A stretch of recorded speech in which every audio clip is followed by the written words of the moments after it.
আমরা তিন বাল্যসঙ্গী যে ঘরে শয়ন করিতাম, তাহার পাশের ঘরের দেওয়ালে একটি আস্ত নর কঙ্কাল ঝুলানো থাকিত। রাত্রে বাতাসে তাহার হাড়গুলা খটখট শব্দ করিয়া নড়িত।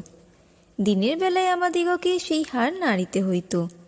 আমরা তখন পণ্ডিত মহাশয়ের নিকট মেঘনাদ বধ কাব্য এবং ক্যাম্বেল স্কুলের এক ছাত্রের কাছে অস্থিবিদ্যা পড়িতাম। আমাদের অভিভাবকের ইচ্ছা ছিল আমাদিগকে সহসা সর্ববিদ্যায় পারদর্শী করিয়া তুলিবেন।